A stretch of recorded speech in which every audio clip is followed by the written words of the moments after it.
We had a WWE title change on NXT, plus multiple NXT stars returned last night, and a returning WWE star has been spotted at the Performance Center. It's all in the Cultaholic Wrestling News right now. It's a good day to be a Tony! Hey, Tony! Hey. Congratulations to Tony D'Angelo picking up the NXT Heritage Cup. He did in last night. That's why I said it's a high goodness cup. He did it in the main event of last night's NXT, defeating that damn Charlie Dempsey.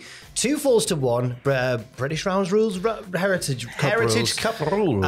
Despite attempted interference from the other members of the No Quarter Catch crew, Miles Bourne and Damon Kemp, and no one else ever was in the group. But yeah, Tony D is the new Heritage Cup champion. He kidnapped Damon Kemp last week, so it's good to see that he's all right. Yeah, glad he's okay. That's the main thing. And it was an attempt to counter the catch clause where the No Quarter Catch crew members can choose right up until the bell which of their members is going to face their opponent, keeping their opponent off guard. Tony countered that by being a mobster, and then now he's won the Heritage Cup. One thing that he went slightly, I mean, obviously I say he went slightly wrong. He didn't, because he won the Heritage Cup. But like, why would you go, oh, they can have any of those three, and there was only ever three, at any time, so I'm going to kidnap the least good two? No disrespect to Miles Bourne and Damon Kemp, but Charlie Dempsey is a phenomenal wrestler.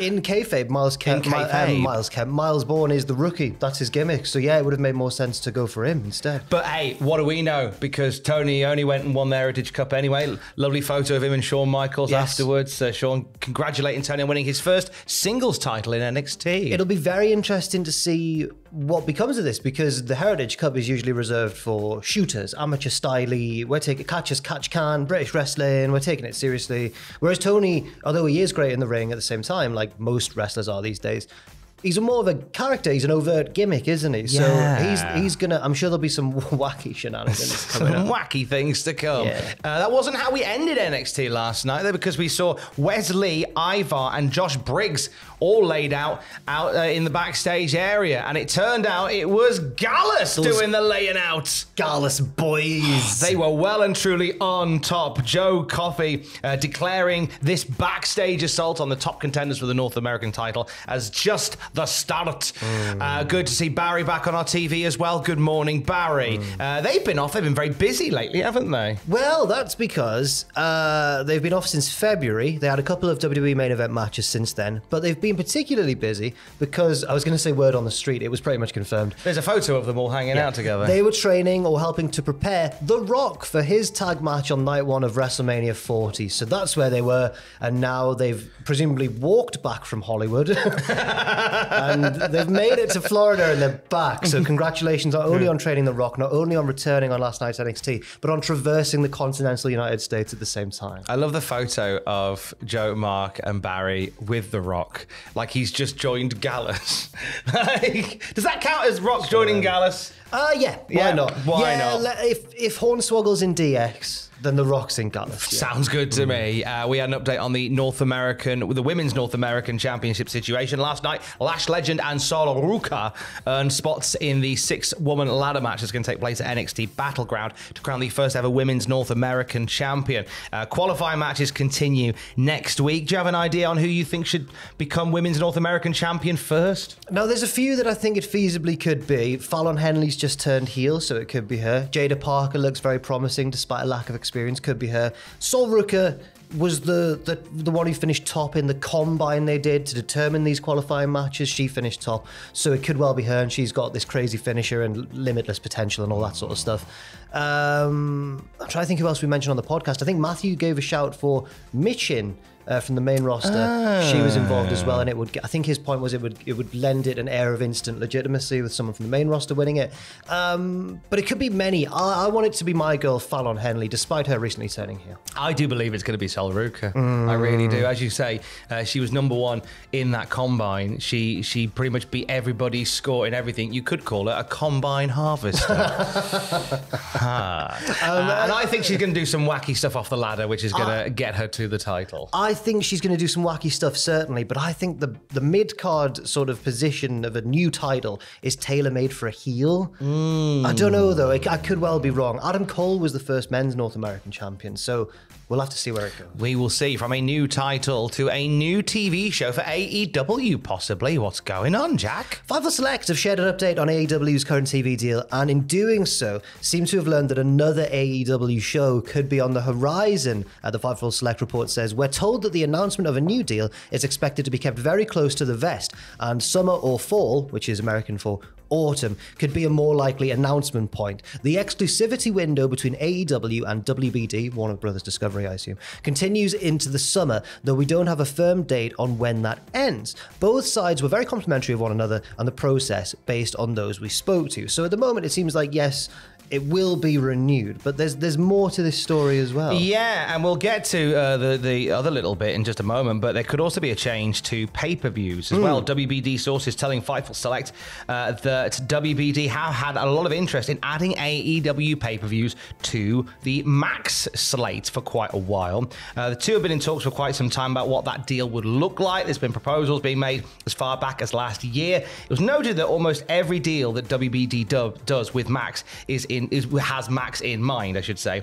And at the time of AEW's last deal with Warner Brothers Discovery, there wasn't nearly the heavy focus that there is now on the platform. And I do believe they'll want to bring that pay-per-view thing in-house anyway. Okay. I feel that where like WWE has like everything in-house, it's all on the network and it's all soon be on Netflix. I feel like AEW needs something to bring everything in-house. Yeah. You know, it needs, and I think it'll be something that probably pulls it off of Triller and pulls it off of Bleacher Report. Okay. And pulls it off of other places as well. But when looking into this particular story, Fightful Select revealed that AEW are working on something new. They said, while we are not sure where it will be announced, there is a pilot for a new AEW-related program with WBD that was set to be announced for social channels this week. It was described as not being a reality series. That's quite crucial. I like the implication there that Fightful's, whoever was doing the digging, trying to find this out, went, not a reality show, is it? And no, I can describe it as not a reality series. So could it be another wrestler? No, another one? Another one? Another wrestling show? Could it be, I don't know, WWE recently branched out on social media with WWE Speed, of course. So it could be one of various different things. But according to this, we could find out as soon as this week.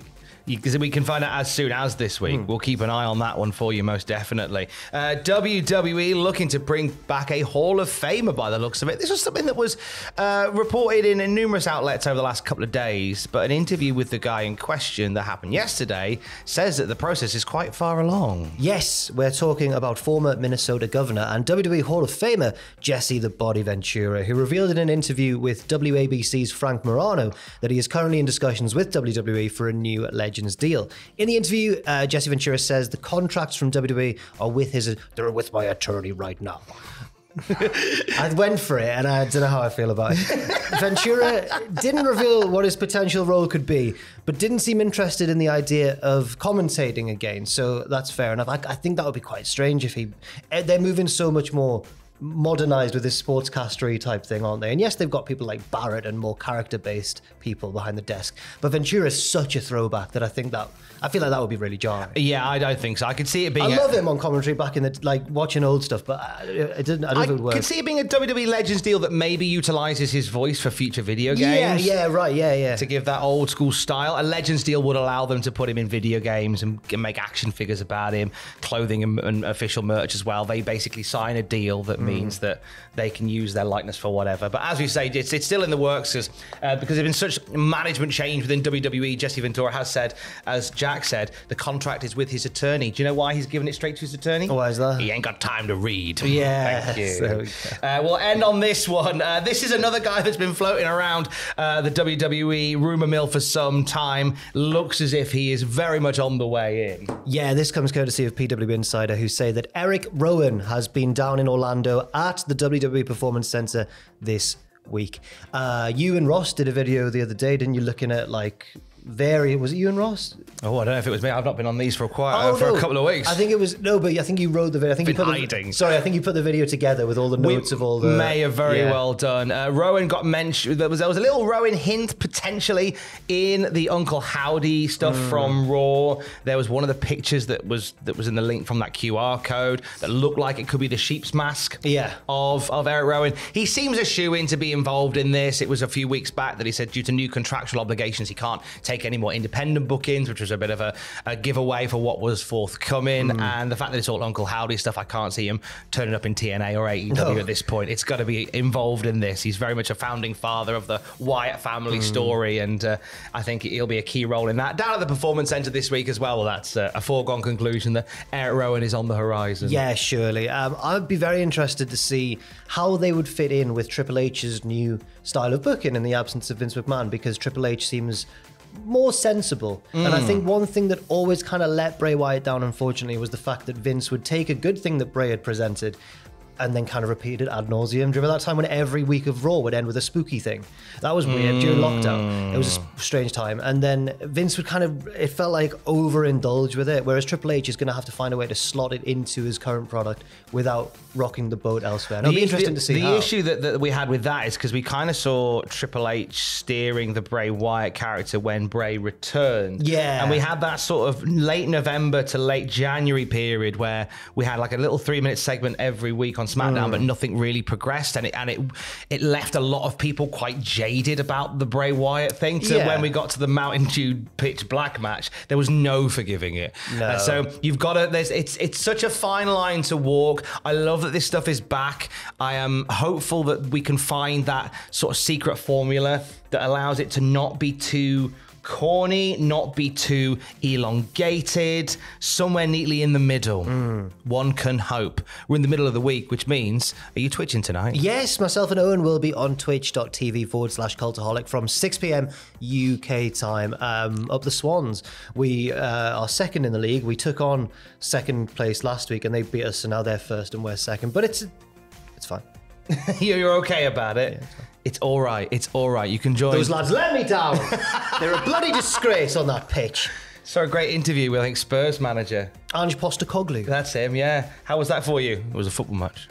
Oh, he looked cross. Oh. It's on the BBC Sports Twitter. It's hilarious. Look for more of that at 6 p.m. twitch.tv/Cultaholic. And for the latest wrestling news throughout the day, you can check out cultaholic.com. Stay safe. Love you. Bye.